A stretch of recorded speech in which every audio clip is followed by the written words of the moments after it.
Well, I do want to say to all you moms that I hope it will be a great day all day long. I'm not going to be able to see my mother today, but I am driving down on Wednesday to spend the day with her. And I'm looking forward to spending that time with my mom. I really believe, ladies, that mothers are the most influential people in the lives of their children. It's true that the woman who rocks the cradle rules the world.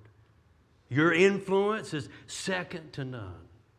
You're more influential than any physician, more influential than any minister, more influential than any teacher, more influential than any statesman, more influential than any superstar or celebrity. Mom, I truly believe you will more than likely be the most influential person in the lives of your children.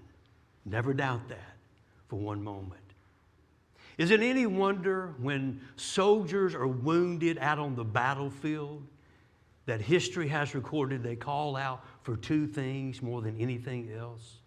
They call out for water and they call out for their mother. That's the power of a mother. Today I want to talk about something every mother is concerned about. Her home. And it should be something that we're all concerned about. And so this message is not just for moms, it's for dads. It's for children. It's for grandparents. It's for aunts and uncles. Because we all should care about our homes. Today I want to talk to you about how to build a flourishing home. Now there's no formula given to us in the Bible to build a flourishing home. That's not how the Bible is written. You're not going to find a 12-step process to follow and you can be assured that you're going to have a great family if you follow that. That's not how the Bible was written. Having said that, I am so thankful that God in His grace has given us some timeless truths to help us build flourishing families. And many of those timeless truths we find in a book called Proverbs. The book of Proverbs was written primarily by Solomon.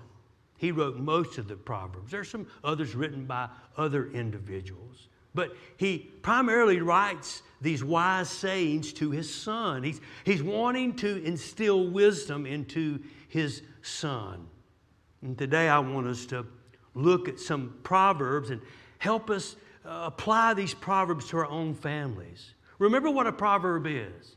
It simply is a wise saying. So the book of Proverbs is a collection of divinely inspired wise sayings to help us make good decisions. And today we're applying the Proverbs to our families. So I want to give you four ways to build a flourishing home. Here's the first way. Avoid chronic negativity. Did you get it? Avoid a negative culture in your home at all costs. Avoid chronic negativity. If negativity becomes the atmosphere, if it becomes the culture of your home, then you're going to have slim to none chances of building a winning home. Think of it like room temperature.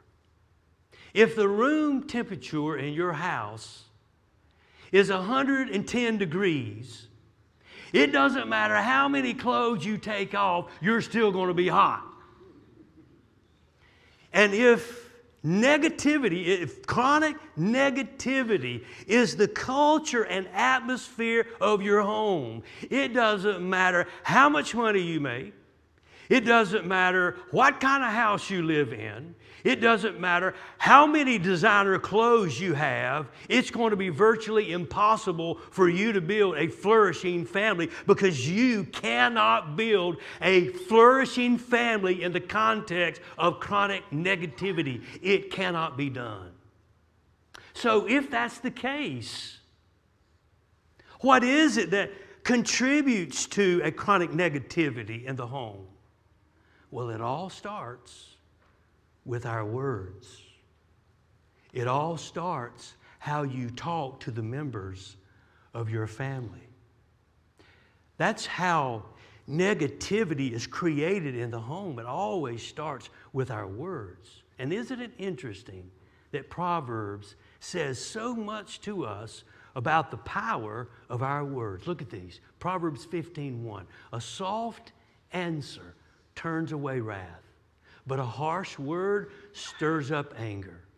Proverbs 15:23. A man has joy by the answer of his mouth, and a word spoken in due season, how good it is. A few more. Proverbs 16:24. Kind words are like honey, sweet to the soul and healthy for the body. Proverbs 18:21. Death and life are in the power of the tongue, and those who love it will eat its fruit. Death and life are in the power of the tongue. Solomon is saying, let an ever-increasing percentage of your words be giving out life. You have this power. The power's in your tongue. You have one of those muscles in your mouth. And with that little muscle in your mouth, you can give out life. With that little muscle in your mouth, you can create the temperature in your home. It all starts with your words. If we use harsh, crude, vindictive words in our home, the outcome is 100% predictable.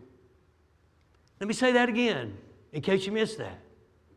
If we use harsh, crude, vindictive words in our home, the outcome is 100% predictable. Tempers will flare. Decibels will double. Blood pressures will rise. And before long, you're going to have a good old-fashioned shouting match on your hands. When we use harsh, crude, vindictive words, we're setting the temperature at 110 degrees in our home. Let me tell you what happens when we use harsh, crude, vindictive language in our homes. We blow things up. We blow people up.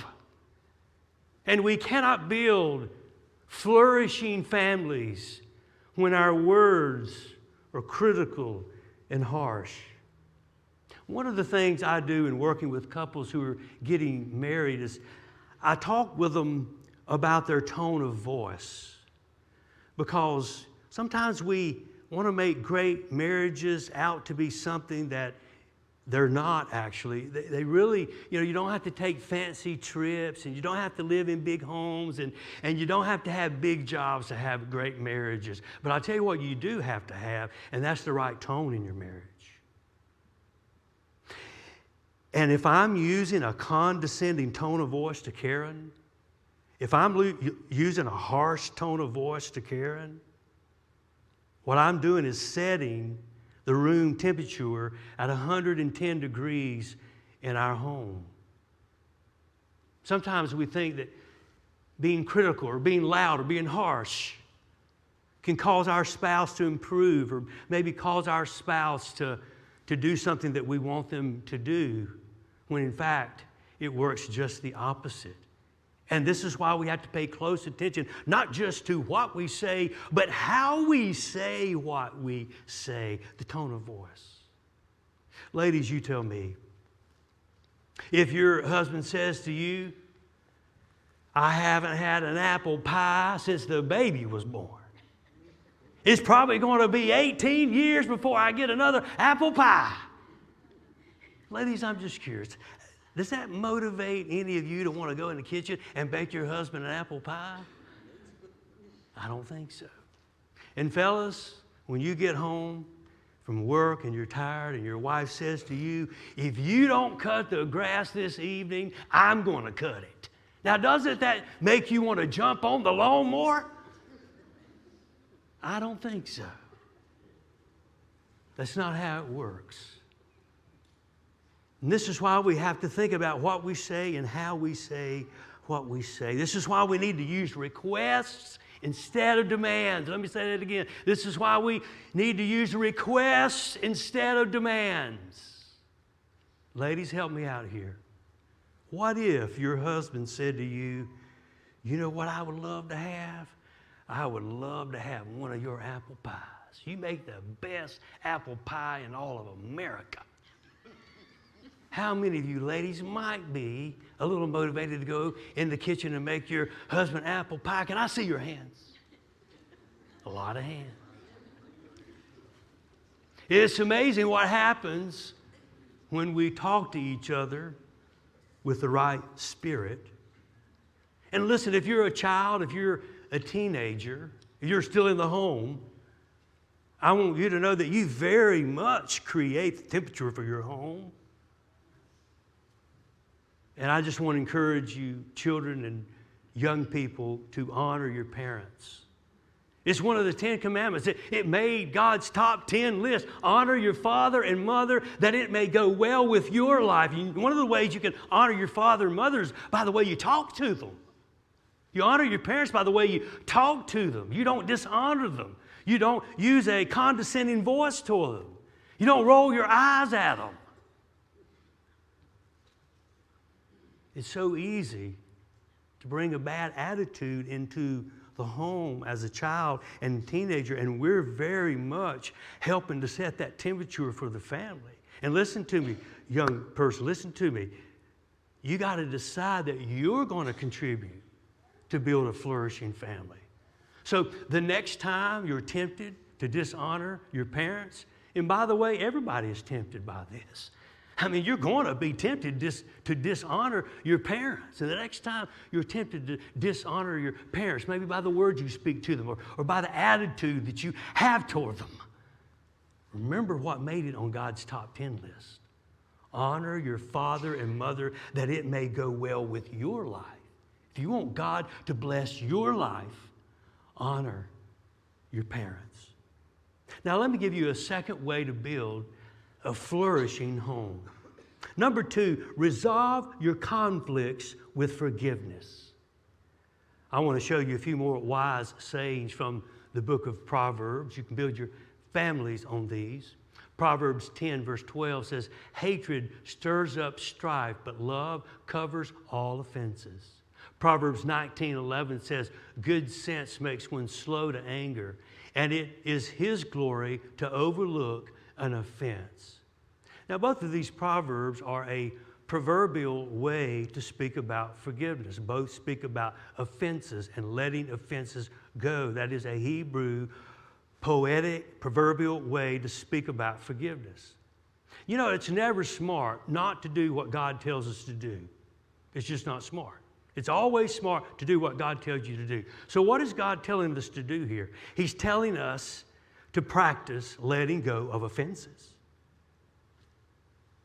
He's telling us that it's smart to overlook an offense. You know where we all learn to practice the virtues of the Christian faith? In the home.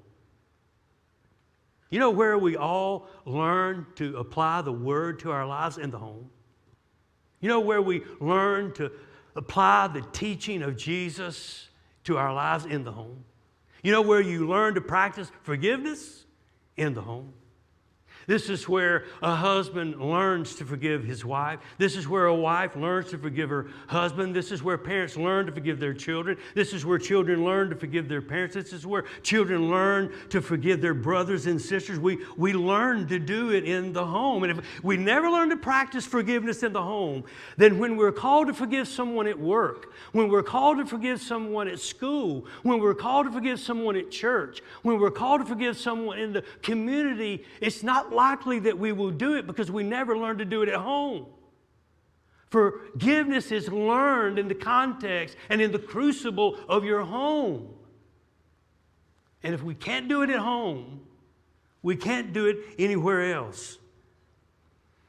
Now, don't get the idea, because the last thing I want you to do is walk out of here and think that healthy homes don't have conflicts. That simply is not true. And don't get the idea that healthy marriages don't have conflicts. That is simply not true. All the research shows just the opposite. Let's take your marriage, for example. All the research shows that happy couples and unhappy couples, they fight about the exact same things. Happy couples and unhappy couples, they disagree about the exact same things, but it's how they disagree that's the big difference. You see, happy couples and unhappy couples, they disagree, but it's how they disagree that's so different. In the process of disagreeing, happy couples don't yell at each other. Happy couples don't scream at each other. Happy couples don't use sarcasm. Happy couples don't use a condescending voice. Happy couples stay under control. Oh, no, they have conflict, and they have arguments, and they have disagreements. But it's how they disagree that's the difference. And all the research shows the same thing. The happy couples all learn to practice forgiveness. You ever heard of a South Indian monkey trap? It's a unique kind of monkey trap. You hollow out a coconut, and then you put a banana inside, and you basically attach it to a tree. And the monkey will come along, put his hand in the hollowed out coconut to grab the banana, and he won't let go of it. And he's trapped. He's not really trapped by the trap. He's trapped by himself because he won't let go. Now, if you do a little research, you will discover that all monkeys can't be trapped that way. Just the monkeys that are intelligent enough to let go of the banana. I want to ask you a question. What are you holding on to that you need to let go of? I want to ask it a different way. What are you holding on to that's turning you into a monkey? Because it's not too smart when we hold on to unresolved anger. It's not too smart when we hold on to unresolved anger because it's placing us in an emotional monkey trap.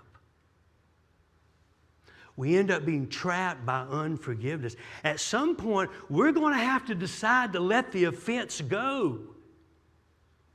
Because if we hold on to the offense, what we're doing is setting the temperature for our home at 110 degrees.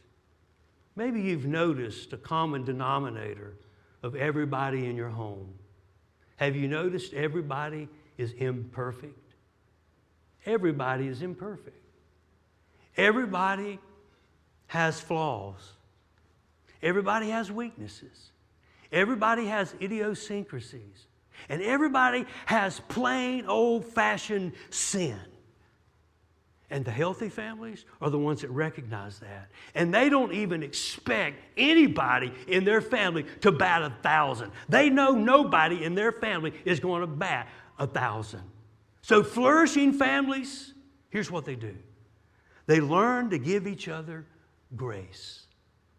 And grace doesn't mean you turn a blind eye to bad behavior. And grace doesn't mean that you say, oh, no big deal, because it could very well be a big deal. Grace simply says God is bigger than the offense. And because God has forgiven me, because God has released me from my offenses, I'm going to release you from your offenses. I'm going to give you grace because God's given me grace. I'm going to extend grace to you because God has extended grace to me. And the happiest families, they give each other grace. They treat each other the way God treats them. I mean, just, I see families all the time that are dying, that are on oxygen. And the one thing that could turn them around is grace. If one spouse started treating another spouse the way God treats them, or parents started treating their children the way God treats them, or children started treating their parents the way God treats them, one thing could turn those families around. It's the power of grace. Now here's the third way to build a flourishing home. Number 3, raise your family without losing your marriage. The writer of Proverbs takes big chunks of Proverbs chapter 5, Proverbs chapter 6, and Proverbs chapter 7, And he keeps calling us to stay focused on the person that we're married to. If you were to go back this afternoon as a homework assignment, this would be good for you to read Proverbs 5, 6, and 7. You're also going to discover there's a lot in those 3 chapters about not getting involved in relationships outside of the marriage. But what you're going to discover in reading those 3 chapters is that there's a lot of attention on staying focused on the person that you're married to.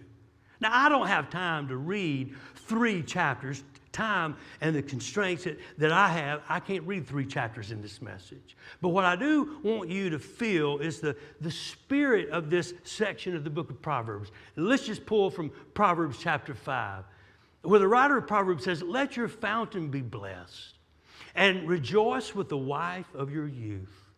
As a loving deer and a graceful doe, let her breast satisfy you at all times, and always be enraptured with her love."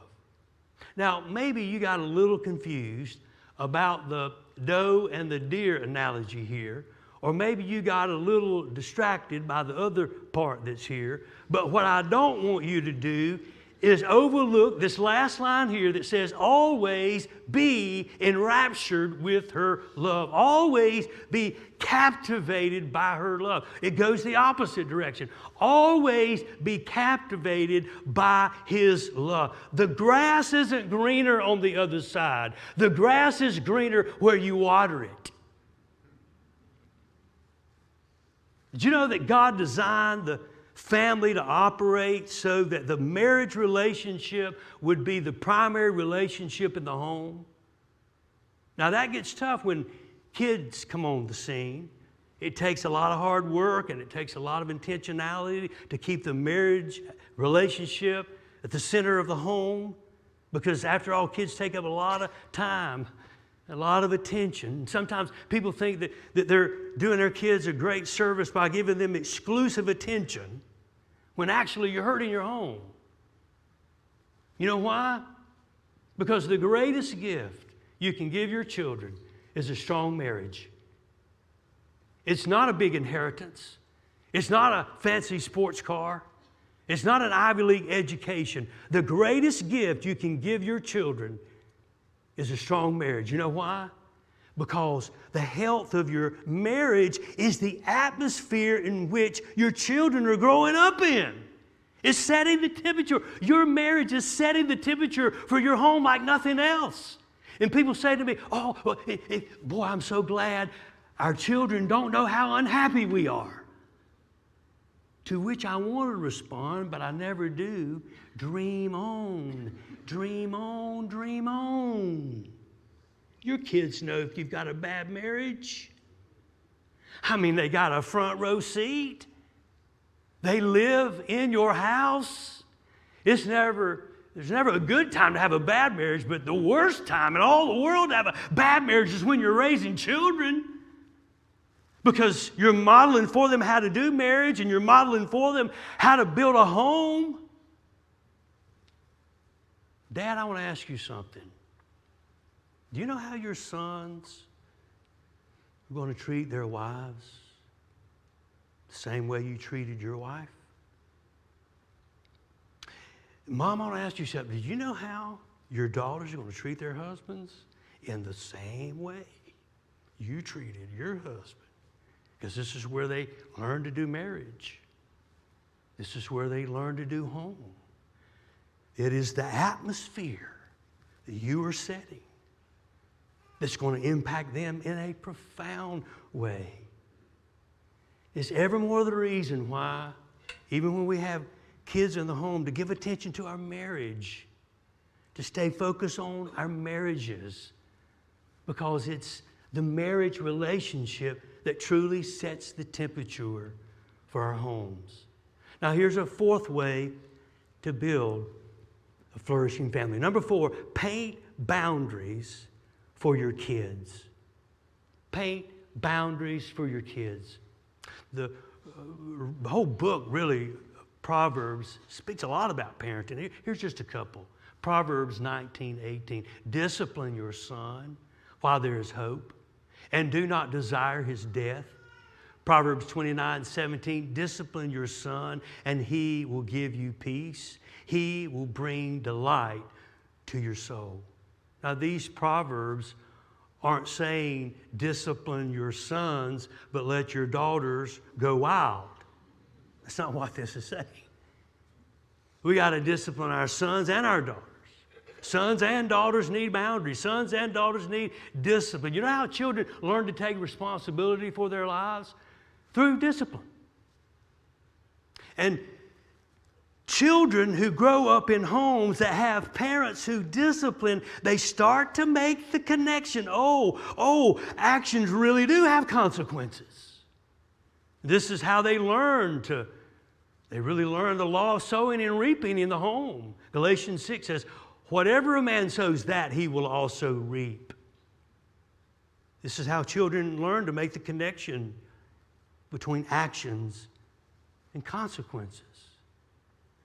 Actions really do have consequences. And children learn that through discipline. When a player jumps off sides in football, the referee, he doesn't get all red-faced and start screaming the rules at everybody. He just pulls out his flag. He throws the flag, and he steps off the penalty. And in our homes, we've got to learn to do that.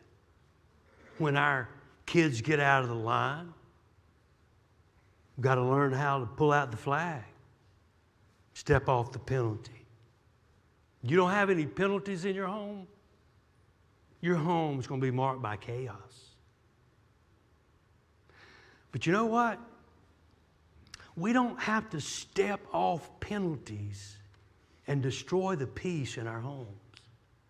We can stay under control as parents. We don't have to turn into a raging maniac when we discipline. We stay under control ourselves, and we lovingly step off the penalty because we want our children to make the connection. Actions really do have consequences. Now, here's the good news. The good news is that you can build a flourishing family.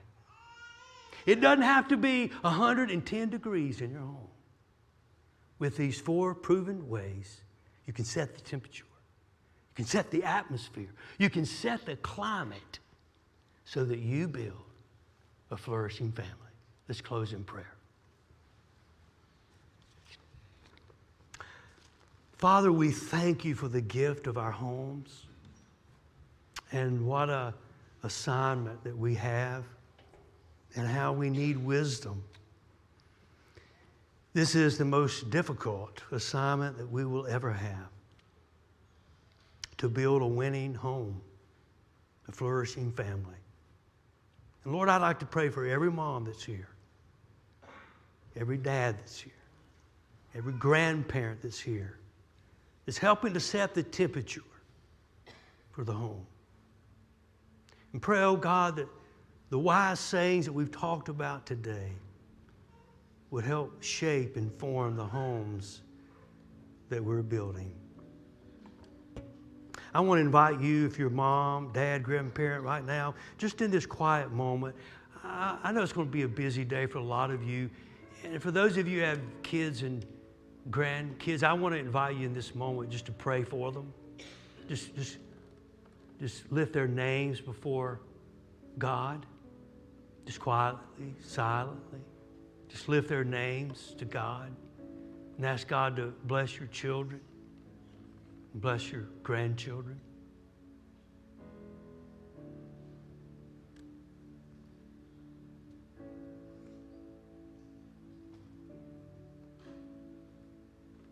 And then after you're praying for your kids and grandkids, maybe a fitting prayer for all of us is just to ask God for wisdom. That these wise sayings, these divinely inspired wise sayings that we've talked about today, would be the very truths that are shaping our homes. Father, we give you praise. for your great love. Ask your blessing on every home that we might truly build flourishing families. That's our prayer today. In Jesus' name.